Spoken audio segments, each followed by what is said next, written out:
it's Anja here, and I'm back with another video for Ophelia Talks. Now today I am here with what I am calling my magic cakes, and these, to be honest, are just leftovers. So I had a box where I was rolling up my leftovers in little balls. They were obviously too small to do anything with, but they weren't big enough to throw out really, so it was like, you know, smaller than my fist basically, all of them. And I thought, what can I do with those? Because yes, it's okay if I do a tutorial for a small object, but that doesn't happen very often, and so I had, well, my box was overflowing. So when I bought the yarn winder, all of a sudden I started winding all my yarn. And then I looked at this box and I thought, hang on a minute, what if I just put it all in a cake and then just start using it, and you know, whatever comes next is the next color basically. So I have done that in a previous video as well, where you actually sort of choose to do this. So I was combining various colors of the actual balls that were still whole, and I was combining them into a cake. But these here are all just leftovers, just pieces that I had already rolled into small balls. So now I just took those small balls and I just wound them onto a cake, and this is what I call magic cakes. And this today is the start of our magic blanket, of course. So I am going to turn these, what I would normally have thrown away, or just what would have sat there for, you know, ages more, into a blanket. So I am going to do a C2C, corner to corner, square play blanket. So that's about a blanket that's about 1 meter wide and 1 meter high. So a square meter blanket for children to play with, and to be honest, it's going to be free because I used this yarn, you know, what I wasn't using anymore.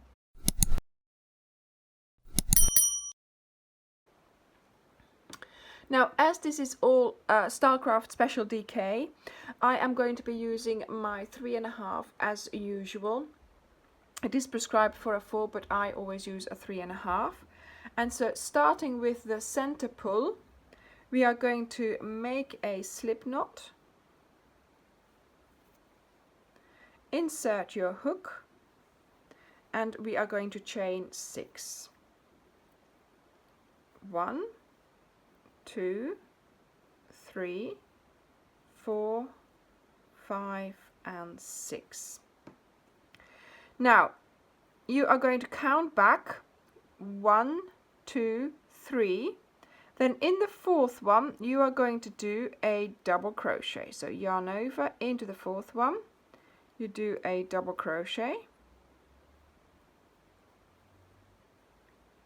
and we do another double crochet in the next chain. So yarn over, insert, pull up a loop, yarn over, pull through 2, yarn over, pull through 2, and we do a 3rd double crochet in the last chain, or even better, the very first chain that you made. There we go. So now we have 3 double crochets and a side chain. Okay, so this basically is your first row done. Next we're going to chain 6. 1, 2, 3, 4, 5, 6. Then you are going to do 3 double crochets in the first 3 chains that you did. So 1, 2, and 3. So you go back into the 1, 2, the 4th chain basically, and you do a double crochet there, into the next one here, and you do a double crochet, and into the next one there as well.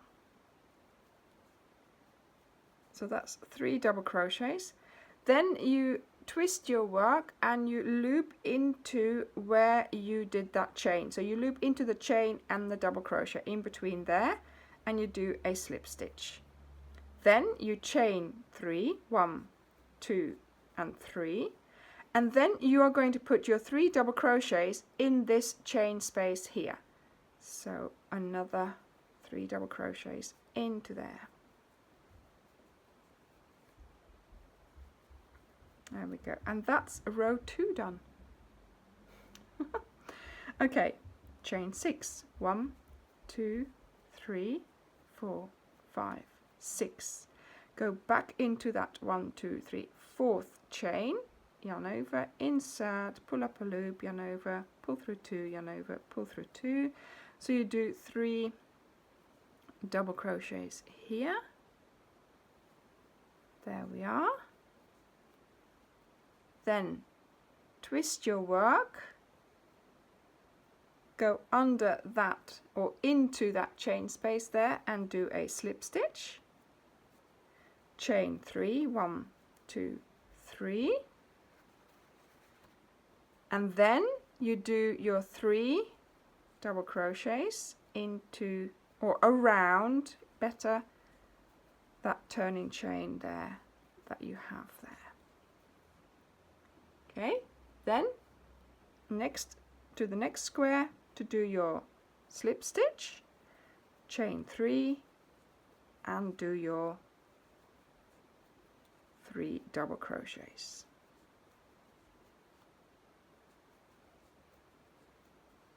Oh yeah, that's it. So each row is going to get longer, and each row you'll be doing more and more of these little squares. So again, we are doing our turn, so we are going to be chaining 6. You do your 3 double crochets onto the chain.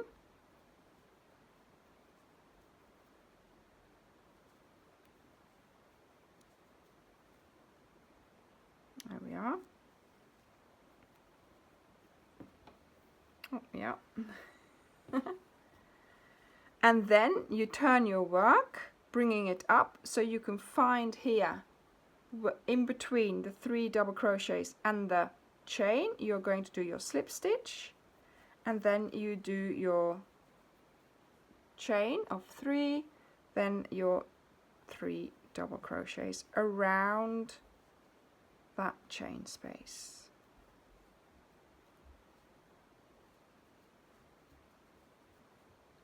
Attach your square, chain 3 and around the chain space, 3 double crochets. Again, attach, chain up and do your double crochets.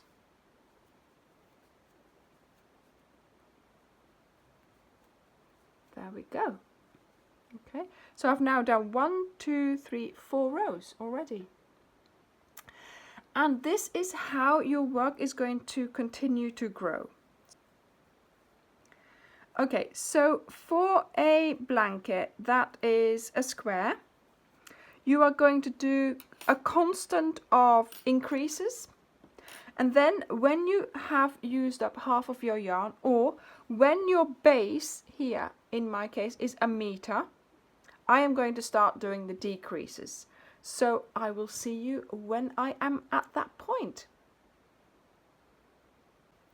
Okay, so before I go and continue on until my side here is 1 meter and I will meet you again, I'm just going to say that I am intending on sewing in my ends every 3 colors, so to speak. So now I'm going to sew in these ends, because otherwise it's going to become really sort of, you know, too much almost. So I think if you keep on top of sewing in your ends, certainly when you're using a cake like this, where it's been made up of all your leftovers, then I think it's worth, you will be so grateful at the end if you have done that. Okay, so keep sewing those ends, keep making those little squares, and I will see you when you are ready to reduce down to shorten your rows again.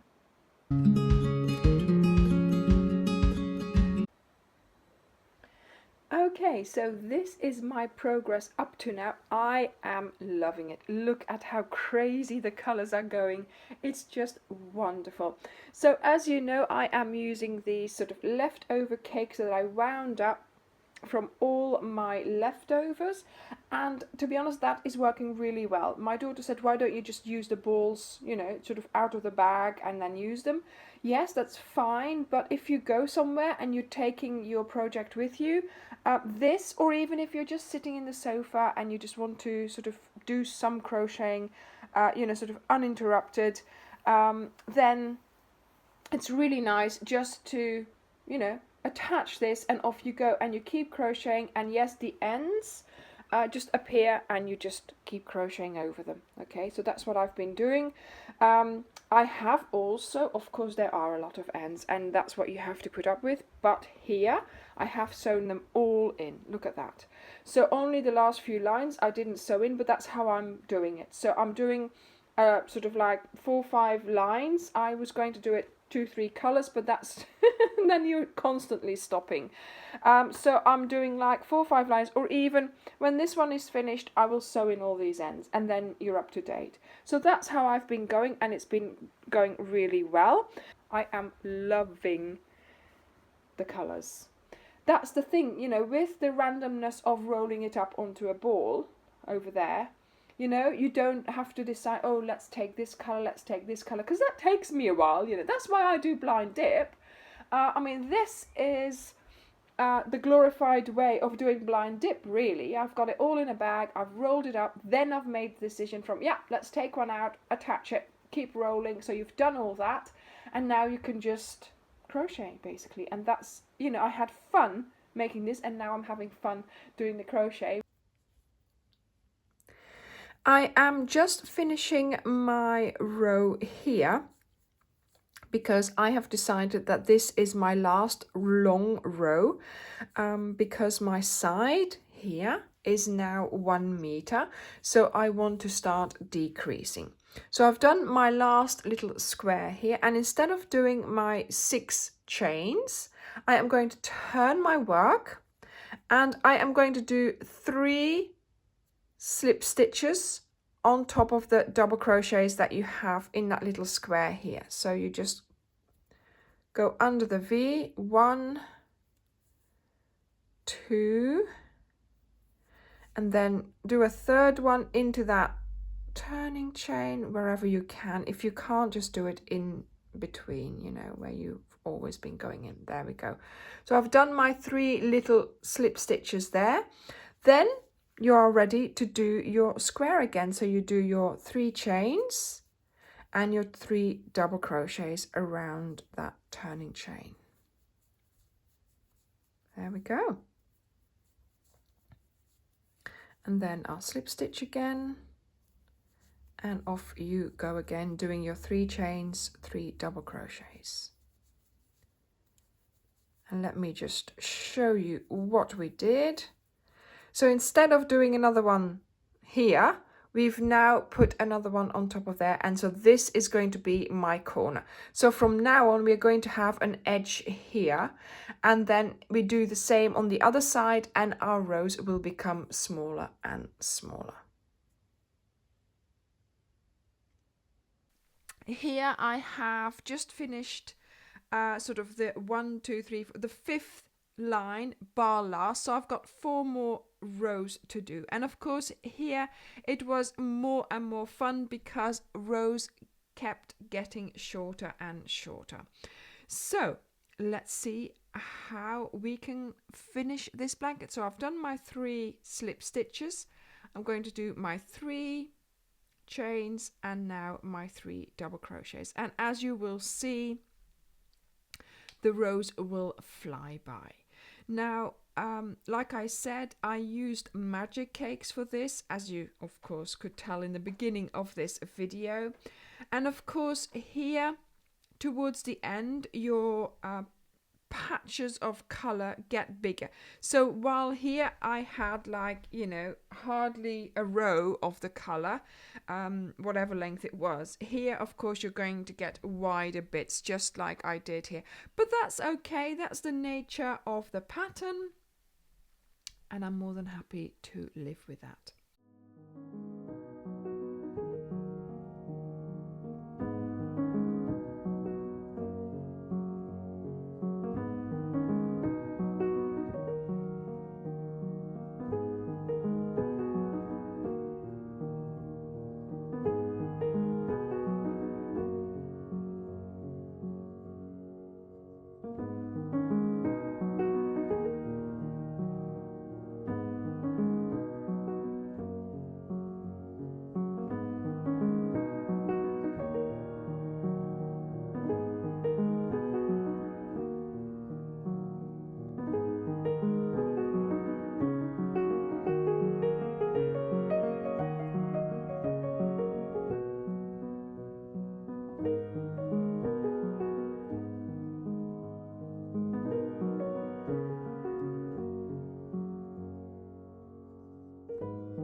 Now, the question is, am I going to put a border around this? Because of course it is multicolored.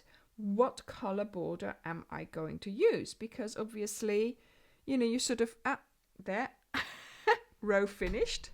Turn around, see? It goes quick in the end. Because of course, you know, what color am I going to use?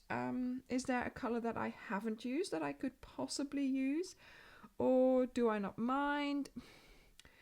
Or am I just going to leave it as it is? And at this moment in time, I am very inclined to leave it as it is, because I'm not minding the edges too much. I think they look great. I think it looks brilliant the way it does. And I don't think it needs anything. Yes, I mean, obviously, if you have loads of yarn left, go ahead and put a border on. And you know, I've got this video with tips and tricks about a border, and I'm sure that the same tips and tricks would apply here. You know, you can put your stitches on top of the V's that you see on the side, but then if you have a double crochet lying sideways, you'll just have to gauge how many stitches you're going to put around that body of the double crochet. So, you know, just see how it goes. But at this moment in time, I'm quite happy with it the way it looks. And look at this. It is the last little square that I am creating together with you. Finishing this blanket. There we go, a slip stitch, woohoo, and there we are, it's finished. So yeah, like I said, this is a square play blanket, 1 meter by 1 meter, and you know, made of leftovers basically. I think, oh look, that's finished now. I think it's a wonderful project to, you know, if you have a little child, you know, for a den, for putting in their den, or for taking, just to put in the car, for taking with you, to have it with you in case it gets cold in the car, or in case you have to have a picnic or whatever. You know, I think it works brilliantly. I always used to have blankets in the car with me when babies were small. So yeah, this would have been a favorite of mine. I have to admit. So yeah, I hope that you'll stick around for some more footage of the blanket in all its glory. I'm going to take it for a walk in a moment and take some pictures, and then I will thank you now for watching, and I will see you in the next video. Bye!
Before you go, please like and share this video. Ring the bell so you're notified of new videos. Join our community on Facebook, and here are some more videos you might find interesting. Thank you so very much for watching, and come back soon. Bye!